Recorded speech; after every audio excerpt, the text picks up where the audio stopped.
امام ابو حنیفہ کا اصل نام نعمان بن ثابت ہے، آپ کی کنیت ابو حنیفہ ہے۔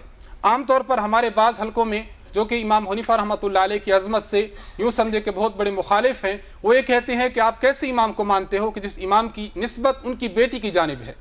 وہ کہتے ہیں کہ ابو حنیفہ ان کی بیٹی کا نام حنیفہ تھا، اس لیے اپنی بیٹی کی جانب منسوب ہیں، تو آپ اس شخص کو اتنا بڑا امام کیسے تصور کرتے ہو، کیسے کہتے ہو کہ جو اپنی بیٹی کی طرف منسوب ہے؟ میں آپ کی خدمت میں اس بات کو واضح کروں گا کہ امام ابو حنیفہ رحمۃ اللہ علیہ کا نام جو کنیت ہے ابو حنیفہ، وہ کس طور پر ہے؟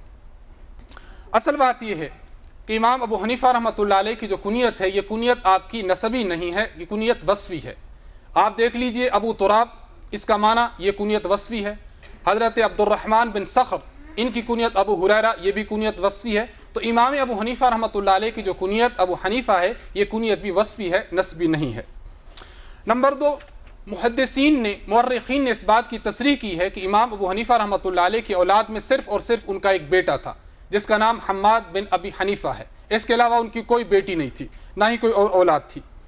الخیرات الحسان میں علامہ ابن حجر مکی رحمۃ اللہ علیہ صفحہ نمبر 71 پر، علامہ ابن ردیم اپنی کتاب الفہرست کے صفحہ نمبر 255 پر، اور محمد بن قاسم الحارثی مکانۃ ابی حنیفہ رحمہ اللہ تعالی بین المحدثین صفحہ 39 پر اس بات کا تذکرہ کرتے ہیں اور برملا تذکرہ کرتے ہیں کہ ولا یعرف له ولد الا حماد بن ابی حنیفہ، امام صاحب کا صرف ایک ہی بیٹا ہے، اس کے علاوہ آپ کی کوئی اولاد نہیں ہے۔ امام ابو حنیفہ رحمۃ اللہ علیہ کی جو کنیت ہے ابو حنیفہ یہ کنیت کیوں مشہور ہوئی ہے؟ اس کے بارے میں دو رائے ہیں۔ پہلی رائے امام زمخشری نے اپنی کتاب شقائق النعمان میں لکھی ہے، فرماتے ہیں کہ سورۃ آل عمران ورس نمبر 95 میں اللہ ارشاد فرماتے ہیں فاتبعوا ملت ابراہیم حنیفہ، اسلام کو اللہ رب العزت نے ملت حنیف سے تعبیر فرمایا ہے، تو ملت حنیف اسلام کا نام ہے۔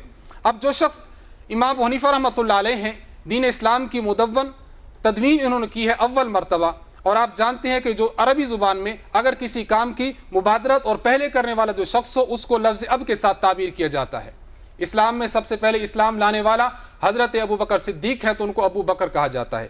تو امام ابو حنیفہ رحمۃ اللہ علیہ نے چونکہ دین اسلام کی تدوین میں سب سے پہل اور اولیت اختیار کی، اس لیے آپ کا نام ابو حنیفہ پڑ گیا۔